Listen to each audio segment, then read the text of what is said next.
एक मासूम सी 17 साल की लड़की एक बंद कमरे में पड़ी हुई थी। उसके शरीर पर अनगिनत चोटों के घाव थे। उसके प्राइवेट पार्ट से भी खून रिस रहा था।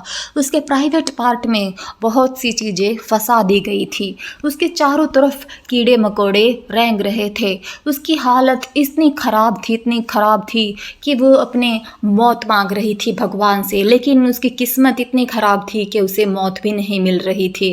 दरअसल आज की जो सच्ची घटना मैं आपको बताने जा रही हूँ दोस्तों, ये जापान की है, जहाँ एक मासूम सी 16-17 साल की लड़की को 44 दिन तक 4 लड़के एक कमरे में कैद करके रखते हैं और उसे इतना टॉर्चर करते हैं, उसके साथ इतनी बार रैप करते हैं, उसे इतनी प्रताड़ना देते हैं कि वह अपनी मौत की भीख मांगती है। लेकिन बदकिस्मती से उसकी किस्मत इतनी ख़राब थी कि उसे मौत भी नसीब नहीं हो रही थी और वह बस अब यह चाहती थी कि उसे किसी भी टाइम मौत आ जाए। तो चलिए कहानी शुरू करते। एक 15-16 साल की लड़की जिसे मरने के लिए छोड़ दिया गया था, जिसे पीने के लिए पानी नहीं शराब दिया गया था, जिसे खाने के लिए खाना नहीं कॉकरोच दिया गया था। आखिर कौन थी वो 15-16 साल की लड़की जिसे इतना ज़्यादा दुख और तकलीफ़ झेलनी पड़ी?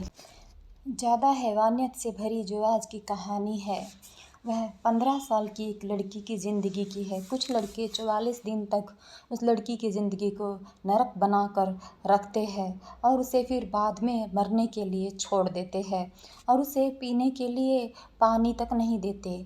उसकी ज़िंदगी इतनी बदतर कर दी गई कि वह मर जाना चाहती थी, लेकिन वह मर भी नहीं रही थी। एक 17 साल की बच्ची के साथ किया गया था यह हैवानियत भरा काम। कहानी में वह बच्ची कौन थी, आपको बताती हूँ। जापान का साइतामा 18 जनवरी 1971 को फुरुवा परिवार में एक बच्ची का जन्म होता है। नाम रखा जाता है जोको फुरुता। परिवार मिडिल क्लास था, मेहनत करके रोजी रोटी कमाता था। जोको भी बचपन से ही पढ़ाई लिखाई में बहुत अच्छी थी, खूब मेहनती थी।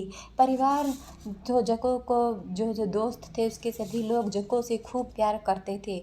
जोको के 2 भाई थे, एक छोटा और एक बड़ा। वही जोको देखने में बेहद खूबसूरत लगती थी और अपनी खूबसूरती और पढ़ाई में अच्छा होने के कारण वह अपने स्कूल में भी काफ़ी पॉपुलर थी और हाई स्कूल की पढ़ाई कर रही थी। जब उसे सूझा कि उसकी पढ़ाई के साथ साथ कुछ पार्ट टाइम जॉब करना चाहिए, दरअसल वह स्कूल कंप्लीट करने के बाद एक ट्रिप पर जाना चाहती थी और इसके खर्चे के लिए अपनी फैमिली को ही फाइनेंशियल सपोर्ट करके उसने यह नौकरी शुरू की थी। जंको हमेशा से एक सिंगर बनना चाहती थी, लेकिन एक शाम जंको जैसे सब कुछ छीन लिया गया था। सिर्फ उसकी यह ट्रिप, यह जॉब, बल्कि उसके सपने और ज़िंदगी भी। साल था 1988, तारीख 25 नवंबर, रात के कुछ 8 बजे का समय था और जंको अपने क्लासेस के बाद अपनी जॉब पर गई और वहाँ से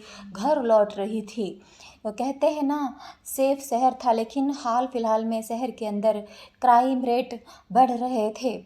एक गैंग भी एक्टिव था जिसके गुंडे अक्सर कई तरह के क्राइम कर रहे थे और जंको जिस सड़क से अपने घर लौट रही थी, उसी सड़क पर 16-17 साल के 2 लड़के भी घूम रहे थे, जिनकी मिनाटो और मियानो हिरोशी। इस कहानी को भी आगे बढ़ाऊं उससे पहले आपका यह जानना ज़रूरी है कि यह 2 लड़के कौन थे। दरअसल यह दोनों ही लड़के जंको के स्कूल के पढ़ने वाले थे। जाहिर तौर पर तो यह लोग जंको को जानते थे। अब कुछ रिपोर्टर्स बताते हैं कि दोनों ने स्कूल छोड़ दिया था और छोटे मोटे क्राइम करने लगे थे।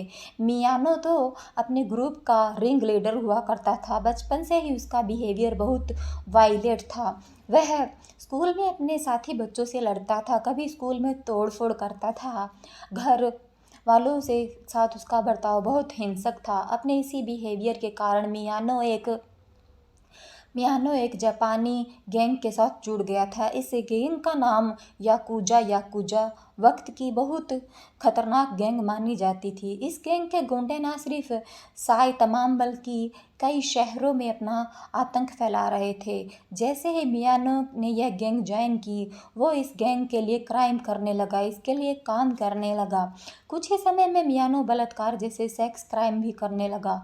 16-17 साल के बच्चे जब खेलकूद, पढ़ाई लिखाई और अपने शौक पर ध्यान लगाते हैं थे, मियानो लड़कियों को ढूंढकर उन्हें अपना शिकार बनाया करता था। कुछ रिपोर्टर्स बताते हैं कि मियानो या फिर शायद मीना तो जंको को पसंद करता था। इसमें से कोई एक शख्स जंको को प्रपोज भी कर चुका था, लेकिन जंको ने उन्हें मना कर दिया था। इस बात का गुस्सा दोनों के अंदर था।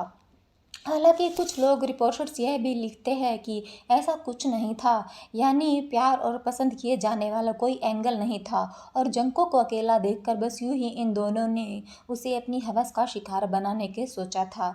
अब कहानी पर लौटते हैं। 25 नवंबर की रात 8:30 पर करीब जंको अपनी साइकिल से लौट रही थी। सड़क पर घूम रहे मियानो और मीना तो उसकी नज़र जंको पर पड़ी। तुरंत मियानो ने प्लान बनाया कि मीना तो तेजी से आएगा और जंको को धक्का देगा, जंको गिर जाएगी और फिर मियानो उसे बचाने के लिए आएगा। और ऐसा कुछ ही मियानो तो जंको को धक्का दिया और वो गिर गई। मियानो उसके पास आया और उसे उठाने का नाटक किया, जैसे ये सब कुछ उसका प्लान था। इसके बाद मियानो ने जंको से कहा कि क्या वह कुछ देर उसके साथ चल सकता है, वॉक कर सकता है। जंको मान गई। दोनों के बीच बातें शुरू हुई। उन्होंने जंको को विश्वास में लिया और उसे दूसरे रास्ते से घर चलने को कहा। रास्ता बदलते ही मियानो जंको को एक खाली घर में ले गया और उसका रेप किया। इतना ही नहीं, जंको के साथ यह सब करने के बाद उसने उसे यह लाक कर दिया। इस घिनौने काम को करने के बाद मियानो अपने दोस्त के पास लौटा और दोस्तों में से मिला। 17 साल का जो ओगुआ था, 17 ही साल का यासुशी वाटानाबे था। मियानो ने अपनी करतूत के बारे में बड़ी शान से अपने इन दोस्तों को बताया। इन चारों में से किसी ने उसे कुछ कहना तो दूर, बल्कि ऐसा प्लान बनाया जिसके कारण अगले 40 दिनों तक जंको की जिंदगी नर्क बन गई। मियानो ने कहा कि जंको को घर घर नहीं जाने देंगे और वह भी उसके साथ रैप करेंगे। सुबह के करीब बज रहे थे 4। जंको को किसी भी तरह बस घर जाना चाहिए था, लेकिन यह चारों उसे घर में रखते हैं। जंको को धमकी दी कि अगर उसको इस घर से गई तो घर वालों के सामने कुछ भी ऐसा वैसा किया तो वह लोग उसके घर वालों को जान से मार डालेंगे। चारों उसे मिले और घर ले गए और उसके घर वालों से कहा कि जंको मीना तो की गर्लफ्रेंड है। दूसरी तरफ जंको के घर वाले बेटी के लिए परेशान हो रहे थे, उसे ढूंढना शुरू कर दिया था। किसी ने जंको को देखा ही नहीं था। आखिर बार उसे उसी काम की जगह से निकलते हुए देखा गया था, लेकिन इसके बाद उसे किसी ने नहीं देखा था। आखिरकार 27 नवंबर को जंको फुर्ता के माँ बाप पुलिस स्टेशन पहुंचे और बेटी की मिसिंग रिपोर्ट दर्ज कराई। जैसे ही ये खबर उन लड़कों तक पहुंची, उन्होंने जंको को धमकी दी कि अपने घर वालों को फ़ोन करे और कहे कि वह अपनी फ्रेंड्स के साथ है और वह बिल्कुल ठीक ठाक है और अपने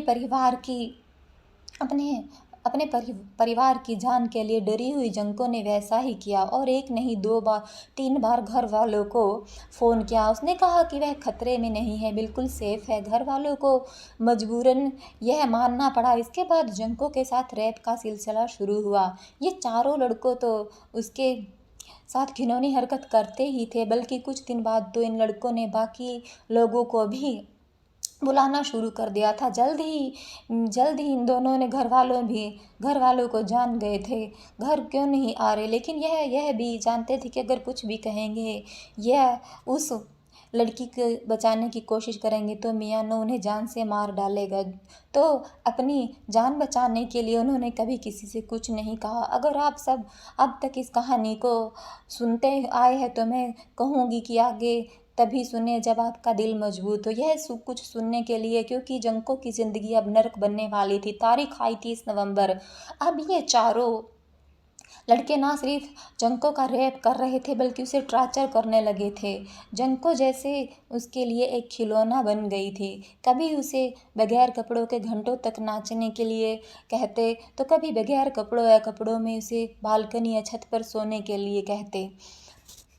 रिपोर्टर बताते हैं कि ये लड़के अपने यार दोस्त को बुलाते और वे लोग जंको का रैप करते। इनमें से शायद कभी किसी को जंको पर दया नहीं आई। किसी ने नहीं सोचा कि एक लड़की के दिल पर क्या गुजरती होगी। उसके साथ जो हो रहा था वह बेहद गलत है। कुछ रिपोर्टर्स बताते हैं कि इस दौरान कुल 400 बार जंको का रेप किया गया था। 100 से ज़्यादा लोगों ने उसके साथ यह घिनौनी हरकत की थी। शुरू में यह चारों लड़के जंको को खाने पीने के लिए खाना दिया करते थे, चीज़ें दिया करते थे, लेकिन बाद में वह कभी उसे कॉकरोच देते तो कुछ और गंदी चीज़ें उसे खाने के लिए कहते, उसे अपना ही शराब पीने के लिए कहते, उसके हाथ पैरों को सिगरेट से जलाते, उसे सेक्सुअली गंदे काम करवाते। यह लोग ज़बरदस्ती जंको को एक साथ 4-5 सिगरेट पीने के लिए कहते, उसे ज़बरदस्ती शराब और दूध पिलाते। कुछ रिपोर्टर्स तो यहाँ तक बताते हैं कि इन लोगों ने ना जाने कितनी चीज़ें जंको के प्राइवेट पार्ट में डाली थी, जिस कारण उसे भयानक इन्फेक्शन तक होने लगे थे। इन्फेक्शन इस कदर हो गया था कि वह कहीं भी पेशाब कर देती थी। उसका ब्लडर उसे कंट्रोल में नहीं था। कहा जाता है कि इस बीच जंको ने कुल 2 बार पुलिस को फ़ोन करने की कोशिश की थी, लेकिन दोनों बार वह नाकाम हो गई और बदकिस्मती से इसका पता उन लड़कों को लग गया था। इसके बाद जंको को बुरी तरह से इन लड़कों ने मारा पीटा था। एक बार तो इतनी इतनी पिटाई कर दी थी कि वह कई दिनों तक रैंक कर वॉशरूम जाया करती थी। इस दौरान जंको के शरीर के अंदर मिनरल्स, प्रोटीन की इतनी कमी होने लगी कि उसका दिमाग तक काम करना बंद कर दिया था। शरीर पर भयानक चोटों के निशान, उस पर बस प्राइवेट पार्ट में इस कदर का इन्फेक्शन और अपनी उस ज़िंदगी से जंको को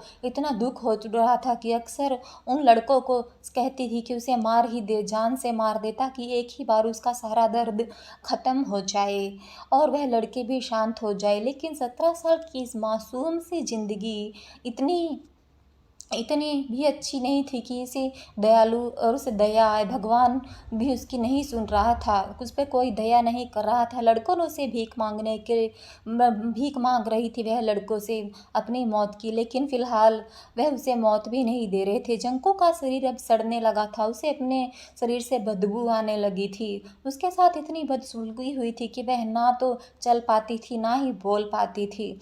अकेले उस कमरे में पड़ी रहती थी। उसका शरीर इतना ख़राब हो गया था कि इन लड़कों को अब उसे छूना तक पसंद नहीं था और यही कारण रहा कि जंको को कैद में रखने के बावजूद उन्होंने शहर से एक लड़की का गैंगरेप किया। हालांकि उसके बाद में छोड़ दिया।